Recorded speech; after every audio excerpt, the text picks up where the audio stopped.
Good afternoon, everyone. I'm the session chair, Yue Wenliu, from Xi'an Jiaotong University. Now it's my honor to introduce this keynote speaker, Dr.Chunming Hu. Dr. Chunming Hu is an associate professor at the School of Computer Science, Beihang University. He got his PhD degree in 2006 at Beihang University. Now he is a vice dean of the School of Computer Science. His research interests are distributed systems, software middleware, system visualization, and resource scheduling in cloud systems.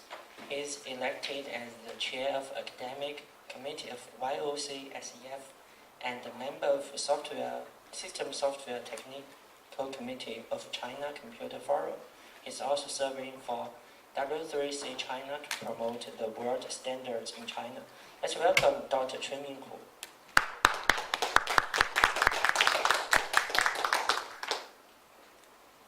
Okay, thanks to the chair for the introduction.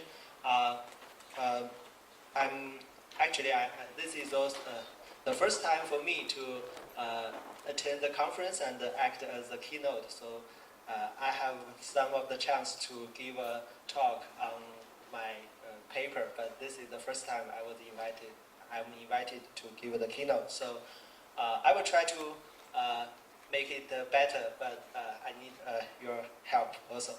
My name is Chunming Hu. I come from Beihang University School of Computer Science, and today I will share some of our views and some of our preliminary works on the computing issue for big data. So the topic of this talk is come from one of our granted project from Ministry of Science and Technology. We call the Fundamental Research Program or something, or 973 project. So I will give you the detail. Okay, so this is my my research interest is moving from service computing to grid computing, and then to cloud infrastructure and some of the distributed system for data processing. So today I would like to first share some of our understandings on the big data. Especially we try to find some different views to look at the big data computing. And then I will give you some of the early experience in Beihang University for the Beihang team, what we have done, both on the theory and on some distributed systems, and also on some pilot applications, especially some applications related to the social computing or Weibo analyzing. So, big data is not that new if we're talking it at this moment. So we can give a very long story on how data is very, very big, and there are lots of value in the data. So one of the data I want to highlight is we all talk about social computing, talk about Weibo or Twitter's analyze. So in China, we have 4 microbloggers provider in China, and the biggest one is Tsinghua. So they have 800 million users, and they will produce 200 million tweets every day. So this is really a very big resource. And another view is, say we have lots of the cameras on the road, and these cameras capturing the traffic situations on the road. But the social networking and the Twitter-like social networking services is also a kind of cameras, but each of the camera is human users. They look at something and they report something by using the Twitter, so that everyone can see what happened. So I think this is what many of the researchers are focusing on, the Twitter or Weibo analyze. So the data is big. That's really easy to understand. And several years ago, some of the researchers talk about the 4V features in big data. That's not new. Volume, the velocity, the variety, and the value in the data. And also Wikipedia give a definition on what is big data. Actually, it's not talking about what is big data, but just tell us that if the data is big enough that we cannot handle it, that's big data. So that this kind of definition is really tricky, I think. So here is our thoughts on what big data changes. So if the data is that big and we can get lots of the values from the data, then we will talk about what will change our life. Well, we'll try this. Okay. So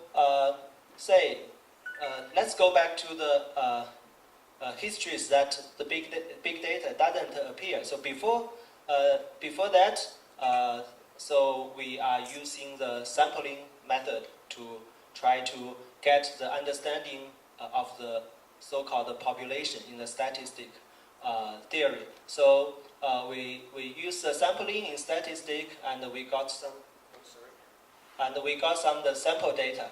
And based on this sample data, we want to get more knowledge. We want to give some prediction on the future. So we have to make the hypothesis testing. Say, using this kind of statistic tools, we can get some idea of what will or might happen in the future. But in the big data area, so the different thing is actually we got more knowledge about the population. That is to say, we have lots of loggings, lots of the devices that capturing the reality. And also we have lots of the human cameras, just like social networking services. The humans look at something and log it into the text. So we got multiple large data sets, and these data sets are covering the different aspect of the population. And before we also want to finally get knowledges, and we want to give the prediction based on some of the knowledge. So we have to do the pre-processing, and the key point is the data is too big, so we have to use the pre-processing to get a subset of the data set. And we got the problem-specific sample data, and then we can use some of the mining technologies, learning technologies to get the knowledge. So that's the things change. And I think the most important thing is we treat this kind of multiple large data sets as population. That is to say, we say big data. Actually, we think that the big data is the whole volume of the data. So we treat this population as the real world. But there would be also some of the challenges here. So one of the challenges is we treat this as a population, but is this the real population? So there is one example is that if we want to get the opinion of the people to a solution. Commonly speaking, we want to do an online survey to get the feedback. But sometimes the people using the web cannot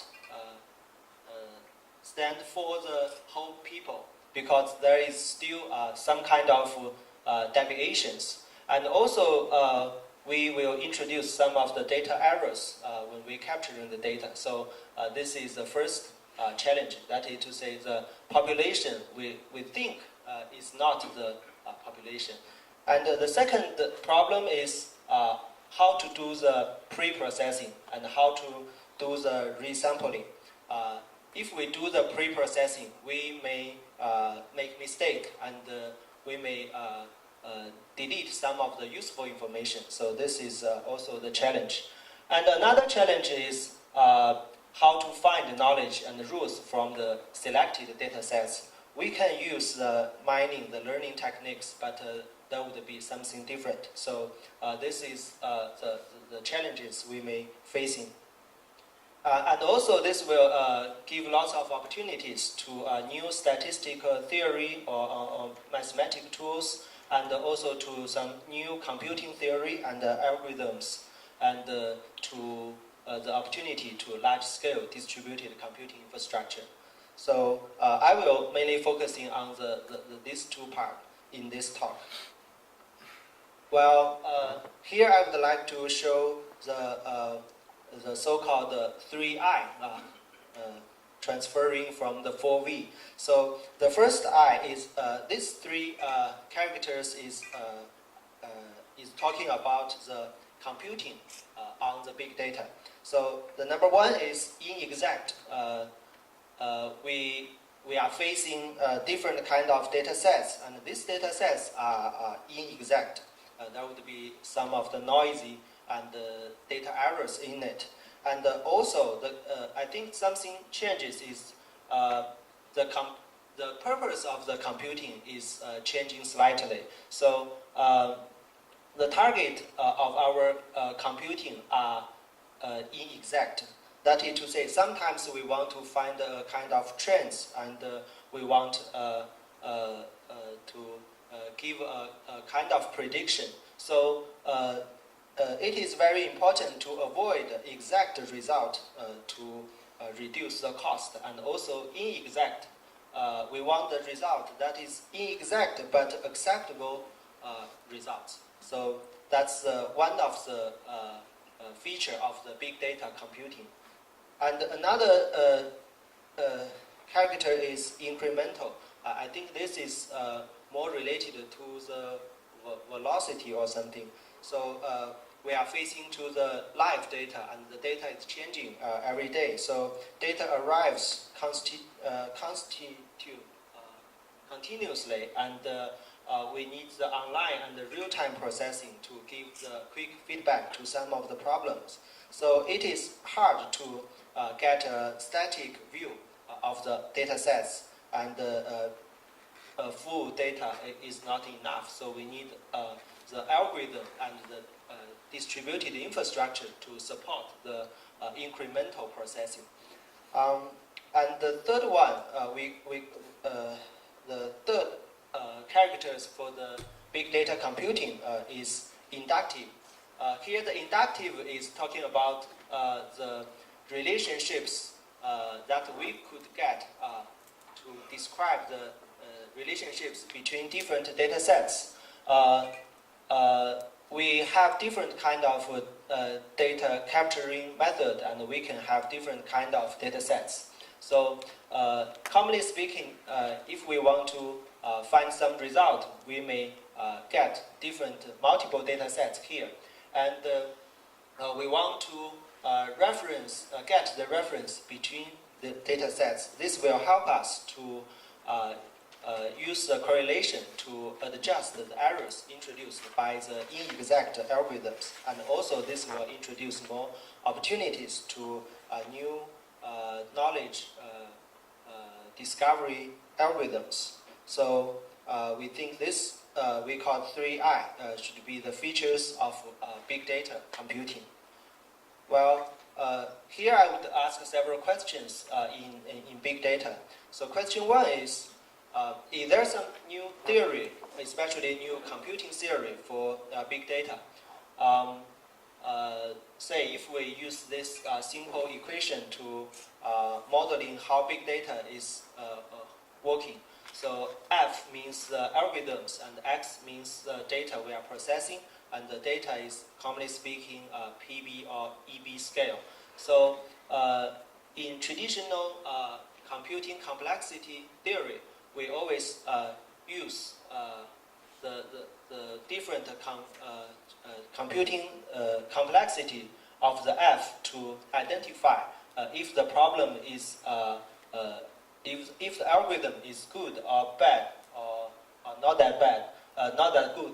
So if we can find a p-time algorithms, we think this algorithm is good or this problem is easy to solve. But if we find it is NP hard, I think this problem is not that easy. But the problem is, if the X, before that we always talking about F and not think about the X. If the data is big enough, even you have the p-time algorithms, the problem is might also be very difficult to solve.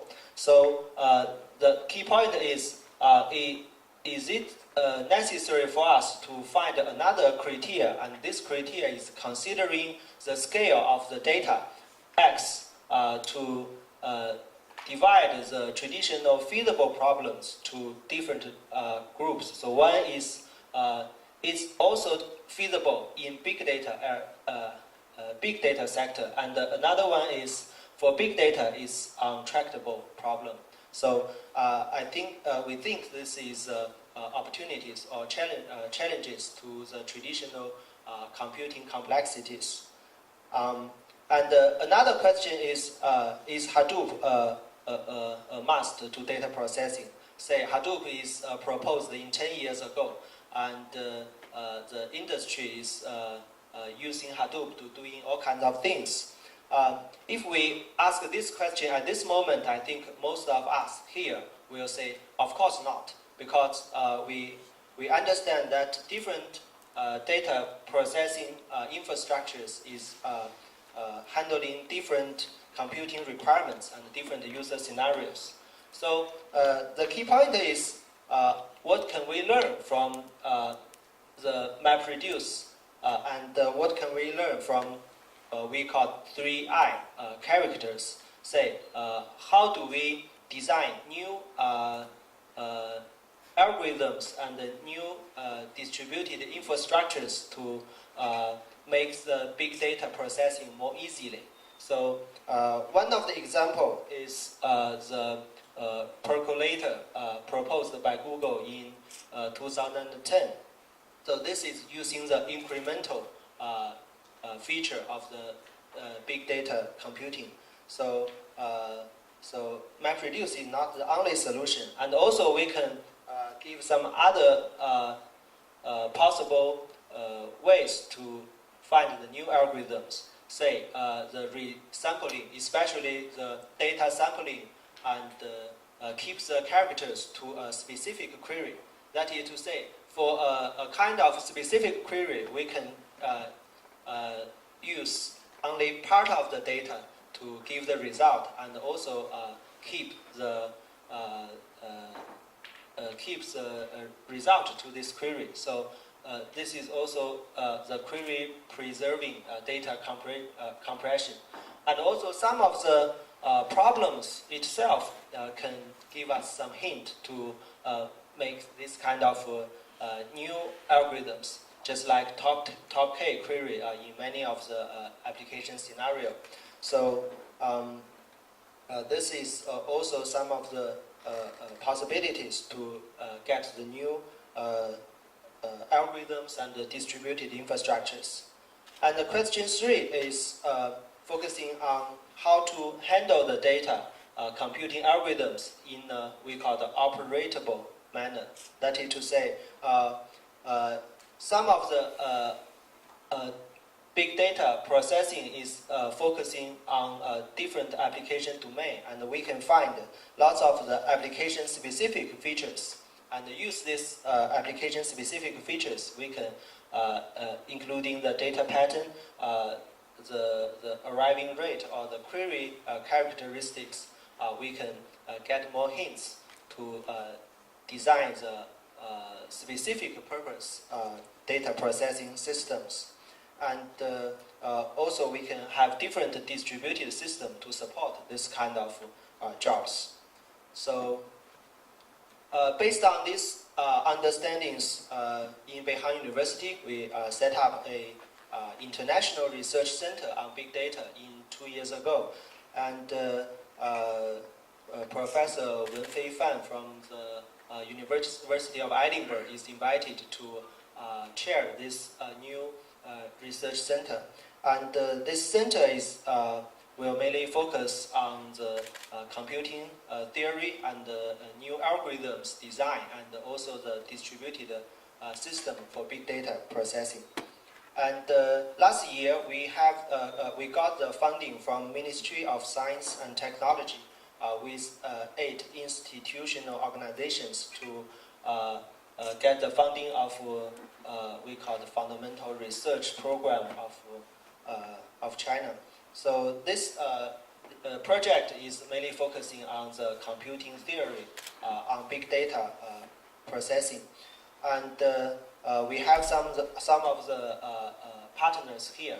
You can see them, and in this project, the key working package is divided into 5 parts. So one is working package 1 is focusing on data modeling and understanding, so which is using the semantic and visualization tools to help us to understand the data set and its semantic.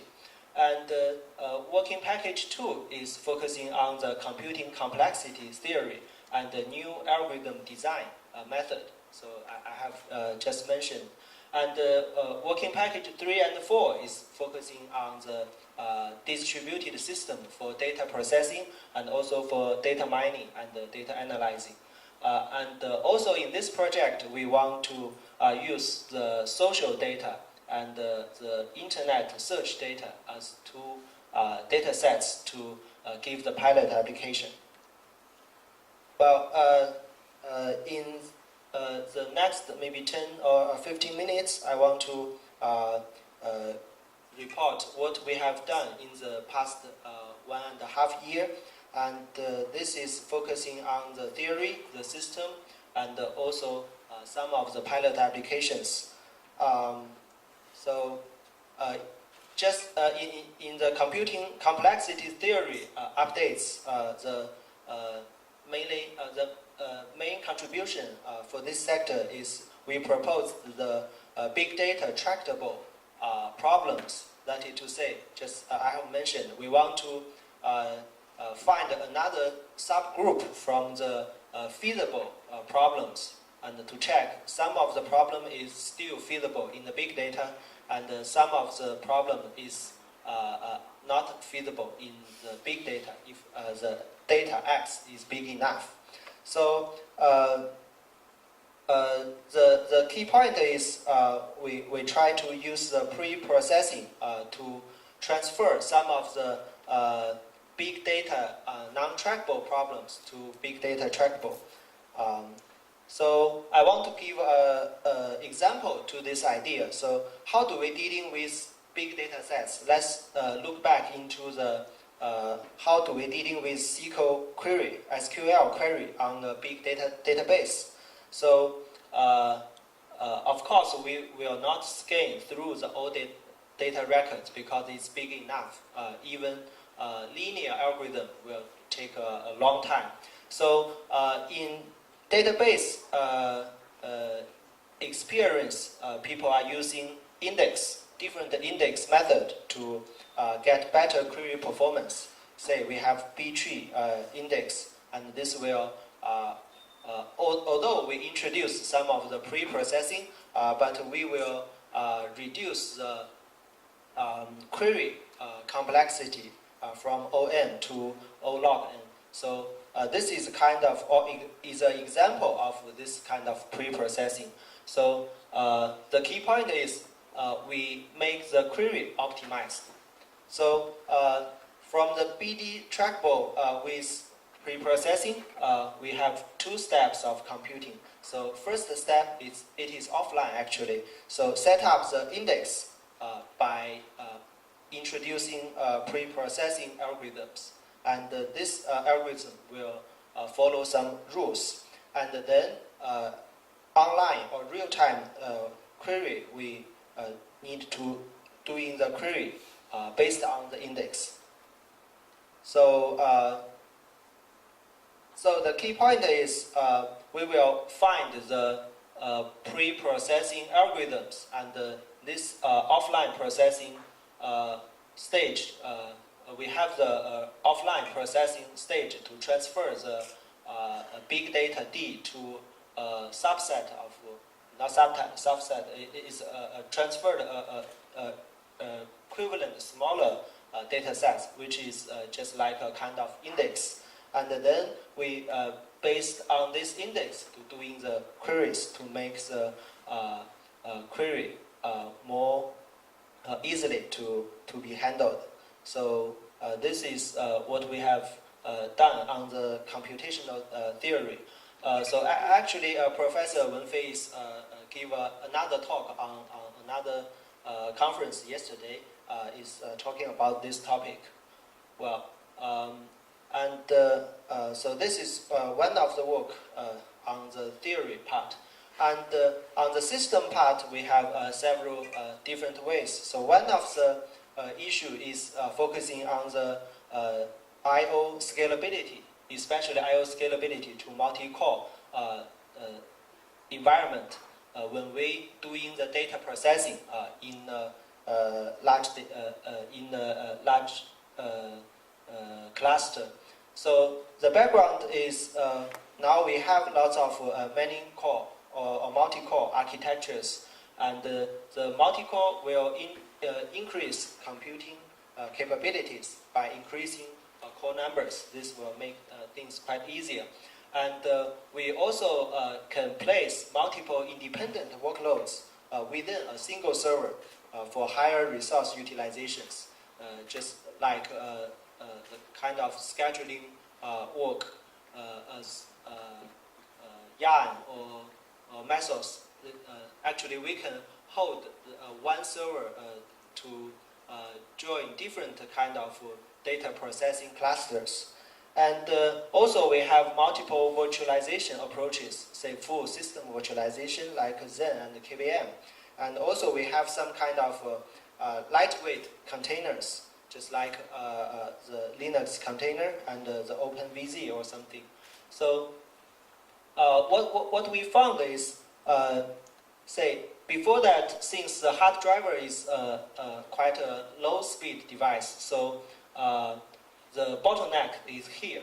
But recently, we have different substitutions to the hard disk. So we have flash disk as and also we have some kind of PCM devices. So this makes the bottlenecks up, moving up to the I/O stack of the machine. So the key point is, if the I/O stack cannot scalable to multi-core, the data processing based on this kind of multi-core machines will be hurt. So this is one of our observations. So you will find that with the number of containers increasing on multi-core servers, the file system performance will degrade significantly. So this is a scalability issue if we want to make different workload on one multi-core server.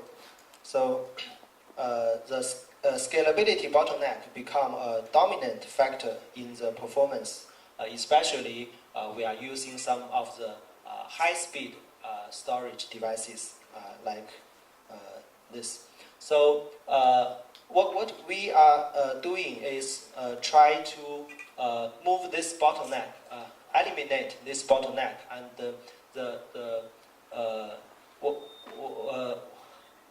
key point for us is to try to define the isolated I/O stack for different container, and so that we can eliminate the performance interference within I/O stack between co-located containers, and this will introduce more flexibility. So this work is published in FAST this year, and so you will get a view on this. Say after the modification on Linux kernel and introduce this isolated stack, you will find that on some of the workloads in different containers, with the container number of the container increases, the performance of the or the throughput of the I/O stack will keep in a linear way. So this will introduce the data processing performance in the operating system level. Well, another kind of work is focusing on Hadoop. So Hadoop is widely used, and we find in some of the cases, part of the Hadoop features are not necessary, and remove this part of features, we can get more performance, especially the, to optimize the stage of shuffling in the MapReduce processing. So what we have to do is try to find out some benchmarking and profiling ways on target machine, and then we could find out some parameters for the model so that we can optimize the Hadoop on the specific machines. So this is a system view. So we will introduce some of the new modules, just like we will update the job clients, the job trackers, and we will introduce some new modules. These modules are focusing on profiling and also on task tracker. So, and the third part is focusing on distributed graph pattern matching. So just try to define different queries on the graph to provide the evaluation algorithms and make these algorithms distributed to get more better performance. And from the pilot application part, we are focusing on the early detection, early event detection via the social data. So every day we have lots of tweets. We want to find some new events from these tweets. So the desired feature of this kind of early event detection from the social data is we want from a systematic view, we want this kind of system to be streaming processing and can give us the real-time feedback and be scalable enough to the scale of the data sets. And from the semantic view, we want this kind of processing give us the indicator as early as possible. So early detection is important, and also we want to have kind of a ranking system to give us which event is more important than others. And also we want this system to give more semantic information on what happened. So this is storytelling and the event analysis. So this picture try to give a view on the related work on how to detect events from the internet. So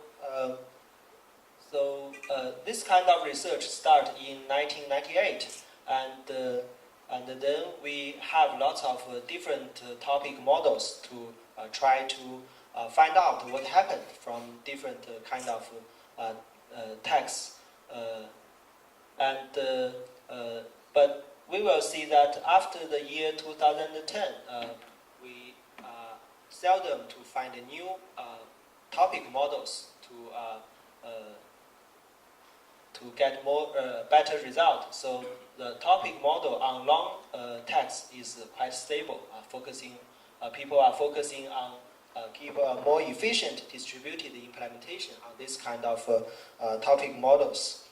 And and more recently, when we are talking about the Twitter analysis or Weibo analysis, we found that it is a short text, and this will introduce some of the difference. Say there are more noise in the data, and the data is quite sparse, and simple clustering algorithms cannot work at this situation. So also we will find some of the research work trying to handling the real-time issue. Say in 2013, we have a paper focusing on scalable distributed event detection using the streaming processing. So I think this is the trends for the Weibo analyze or early event detection on the social media. So the key point is we want the work be real-time and online analyze. So whatever you use, no matter what, anyway, you need a kind of hint to get to know there is something happened. So this kind of hint is quite, so we have different ways to find this kind of indicators. So this is work done by another professor in Beihang University, Professor Xu Ke, in 2 years, I'm not sure, 2 years ago. So he found that from the motion icons, we can get some of the information of the events. So the basic idea is when we send the tweets, we will add some motion icons in it. And if we use these motion icons, just like here, and we can divide this 98 or 95 motion icons into a different category of the user's motion. Say these are related to angry and these are related to joyful or sad. So and we can use the tweets with these motion icons as the training set to get the relationship between some of the words and the motions they may stand for. So what they have done is use the kind of classification to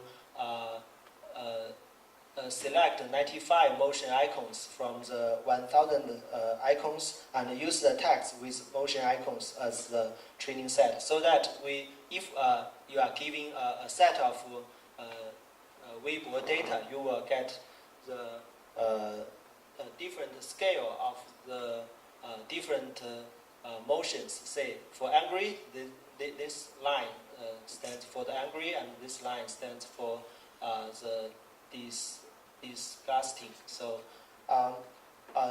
this is one of the indicator, and how we could link this kind of indicator to the event detection. So we will give the timeline, and we will tracking with the time to see if the motion is changing or not. Say for here, if we found this kind of sharp upgrade on one of the motion, that would indicate there would be something happen. So we can do this kind of thing, and we can collect or clustering the tweeters around this area to find out the new possible events. So this is one of the work done by another team in Beihang University. And in our lab, we also try to find other different indicators on this kind of event. So one of the possible try is we try to use the frequency array to detect the different kind of words. The key point is we have lots of words in one tweets, and there would be a relationship of co-concurrencies between different words, and we can evaluate this kind of words. Say, commonly speaking, there would be a threshold that these two words, A and B, are co-concurrency at some time. But if this co-concurrency is changing rapidly, this will also indicate something happened. So we use this sort of thing to give another kind of event detection. So just like this. So if we can get this kind of word concurrency, and we can generate a big map or the graph on this part, and from this graph we can have some kind of clustering algorithms to find the different subset of this graph, and this will indicate some different events at the same time. This is an example. Say, if we talk about earthquake, and we will get different things on this. And another good part, advantages of this thing is we can use this kind of word graph to get sub-event detections and correlation analysis. So if we look into a subset of the graph, and we will get new architecture of the different sub-graph. So this will help us to get more understanding on what happened. This is one of the preliminary work, and this work is based on Weibo data from April this year to till now. We have 10 million tweets every day from the Sina Weibo. And from the system support, we are using the distributed in-memory computing platform and also the distributed indexing. So this is some of the work. And also Beihang is hosting W3C China, and W3C is aware of big data last year, and they have some of the new activities on data formats, data semantics, and also the linked data platform. Try to build the distributed data sets on the web.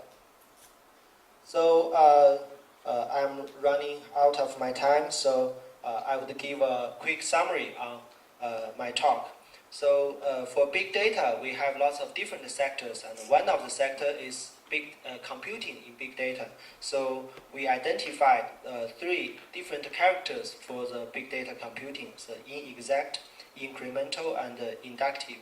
And all the big data issues are kind of a combination of different research communities. So one of the branch is application-driven vertical integration, and another one is linking the theory, algorithms, distributed system, and the mining machine learning method together.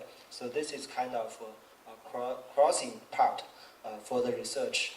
And also we are looking forward to see an open data community. And Weibo data is good enough. It's very good because it's open on the web, and it's quite easy to get the data. But if we could get more data, especially from industry, from government, we will get more value. And also the standardization in big data and the data formats is quite important to build a global-wide data community.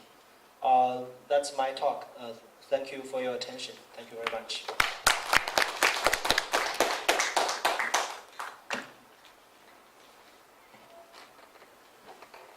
Thanks, Chunming, for his great talk. Due to the limited time, we may have 2 questions. Do you have any questions?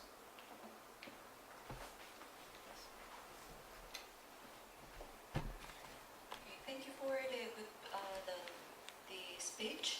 And I'm just wondering about the feasibility of your data computing algorithm.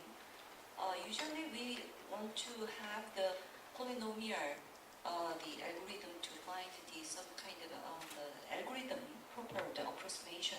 Usually we have the feasibility, but regarding the big data, we cannot have the solution sometimes.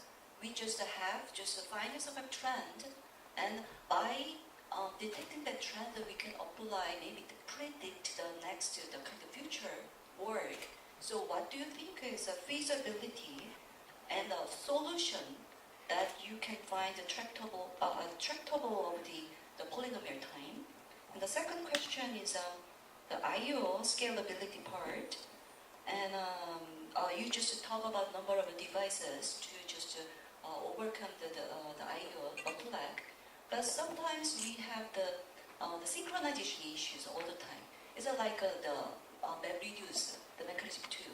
So Hadoop has a kind of problem in the performance because it needs kind of shuffling and the reduction. It needs more performance issues to have more memory to have the shuffling and the reduction. So maybe if we have a scalability in the I/O, it's the same issue of the synchronization part. So how can you just talk about the synchronization issue for the distributed the data of the multi-core? Okay. Thank you very much. It's a very good question and also a very tough question for me. So for the first question, I think you are asking for how do we use how do we make untrackable BD queries to become BD trackable, right? So so first, I think the contribution of this sort of work is try to give a new subset in the complexity theory, so that we are not only looking to the algorithm's complexity, and also looking to if the algorithm is friendly to the scale of the data. If we're talking about the how to transfer, I think the key point is we need to find a kind of mapping, just like this. We need to find a kind of mapping, and this mapping will create a kind of index to the original data sets. Well, I have to say it's hard for me to give more details on how to find, but my understanding is sometimes to find this kind of mapping is quite application specific or query specific. Say, just go back to the example I had here. So, say B tree index and may give a good result on the SQL query, but if we change the query pattern, and the B tree may not a good choice. So sometimes the key point is to find a kind of mapping, and we have to limit this kind of mapping to a specific complexity. So this will make BD untrackable problems to BD trackable. Your second question is focusing on the I/O scale. Yes, you have mentioned that the synchronization, especially the synchronization between, say, let's take a look into MapReduce, say, the synchronization between map stage and reduce stage. So I think we are doing the work in the different layer. So from the operating system layer, we are talking about the data throughput. That is to say, no matter you are using MapReduce or using other data processing infrastructures, you have to make access to the data. So, one of the level or OS level is useful. If we can make it scalable to multi-core architecture, this will make the maybe Hadoop or other data processing infrastructure benefit from this kind of solution. And you mentioned the synchronization. Yes, actually, even in OS level, the benefit we get is try to eliminate the synchronization, or try to make the synchronization, the number of the synchronization smaller to get the benefit. So the key point here is we try to isolate this I/O stack to different container.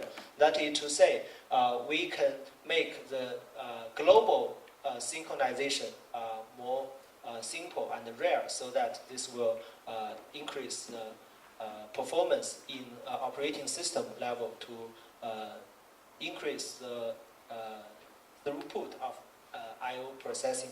But your comment is also very valuable. Is I think from the upper layer, say in MapReduce layer or maybe other data processing layer, the synchronization is also very expensive, and we need more take more careful to this kind of synchronization. Okay, thank you. Okay, one more question. Yeah, wonderful speech. Thank you. I liked it very much. So my question is, you talk about the P time yeah, p-time algorithm in big data it's not feasible, of course. But sometimes even we have a linear, it's not enough, right? You use the index to find some sort of log-in solution. But sometimes we don't have much memory or storage to build the index, right? Yeah. So what's your vision on this problem from the theory perspective? Well, okay. So actually, I'm not the theory people. So, but I will try to give my answer from this slides, I think. So, well, wait a moment.